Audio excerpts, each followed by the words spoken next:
Salut l'équipe, j'espère que vous allez bien. Alors, vous en connaissez aussi d'autres?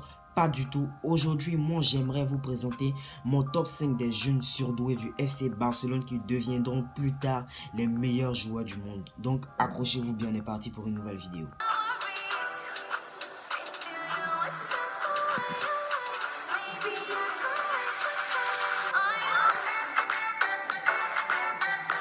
Alors pour ce top 5, j'ai décidé de choisir des joueurs qui ont 19 ans ou moins de 19 ans parce que j'estime qu'à 20 ans, on peut plus te considérer comme un espoir. Et pour la plupart des joueurs qui seront cités dans cette vidéo, à 75%, vous les connaissez. Donc allez, c'est parti. Alors moi, je vous propose de commencer tout de suite, mais avant, n'oubliez pas de me laisser le petit pouce bleu, c'est très bon pour le référencement.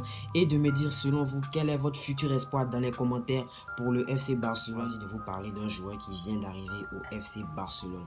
Comme vous le savez, Kai Havertz, avant de s'engager avec le FC Barcelone, avait refusé de prolonger avec le Paris Saint-Germain, ce qui lui a valu de ne plus disputer les matchs avec le Paris Saint-Germain. Néanmoins, en début de saison, Kai Havertz jouait et je l'ai vu disputer 7 matchs avec le Paris Saint-Germain dans son intégralité. C'est un joueur qui est assez bon dans la globalité, c'est un bon joueur avec une très bonne aisance technique qui décroche, qui sait aider ses coéquipiers et qui n'a pas du mal à se défaire du marquage individuel. Malheureusement, j'aurais appris qu'il jouait très peu avec les U19 du Paris Saint-Germain, ce qui m'a montré beaucoup plus réticent quant à son arrivée au Barça. Mais c'est un jeune joueur et selon moi, je l'ai vu avec le Paris Saint-Germain au début de saison, il a fait de bonnes prestations. J'ose croire qu'il va devenir un jour le meilleur joueur du monde. C'est un bon joueur et j'espère qu'il pourra venir et s'entraîner et jouer très bien avec le Barça. Donc j'espère franchement que ce sera une réussite pour le FC Barcelone. Et en passant, pour un joueur de son âge, sa valeur marchande est estimée à 3 millions d'euros. Vous parlez d'un joueur qu'on a vu beaucoup en début de saison, notamment il s'appelle Ilex Moriba. Je le rappelle, Moriba en début de saison n'était pas du tout destiné à jouer avec le Barça. Il est venu au Barça pour jouer en équipe première lorsqu'on a eu des blessures de Coutinho, Pjanic qui n'était pas performant et Riqui Puig qui était éloigné du groupe. Mais il s'est affirmé, même s'il a fait des débuts de match un peu timide. C'est un bon joueur dans l'intégralité, c'est un bon milieu de terrain. Je pense qu'il pourra nous apporter plus tard, en tout cas s'il prolonge, il pourra peut-être devenir l'un des meilleurs milieux au monde. Personne ne le sait et moi je dis que c'est une valeur sûre du Barça et surtout pour son âge. Il n'a que 18 ans, il a disputé 14 matchs en pro avec le Barça pour un but, mais selon moi c'est une valeur sûre pour le Barça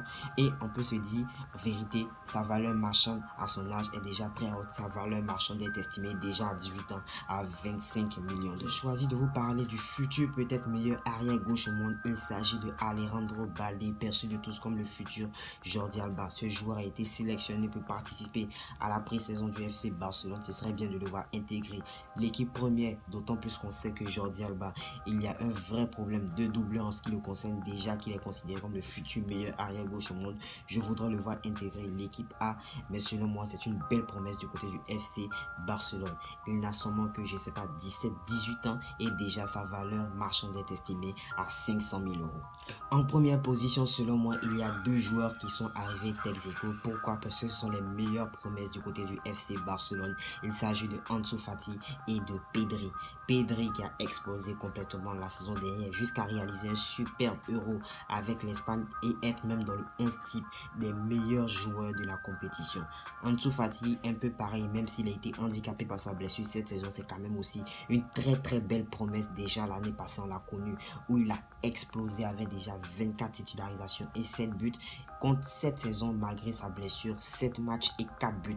C'était même, on va dire, un peu bon, même s'il a été blessé. 7 matchs, 4 buts, c'est un peu équilibré, c'est très bon. Ce sont tous les deux de très belles promesses pour moi, selon moi, au FC Barcelone. Pedri pourrait devenir le meilleur milieu au monde avec ça, je n'ai aucun doute, le futur Iniesta, tandis que Ansu Fati sera le futur Lionel Messi. Ça, ce sont déjà de belles promesses et de belles certitudes.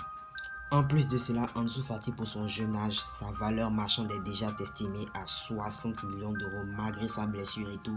C'est tout de même un très bon score que réalise Ansu Fati contre 70 millions d'euros pour Pedri quand même qui nous a réalisé un super Euro. Bref, si tu as kiffé la vidéo, n'oublie pas de t'abonner et d'activer la cloche de notification. Nous on se dit à la prochaine vidéo, prochain avant-match, prochain débrief. Tchuss!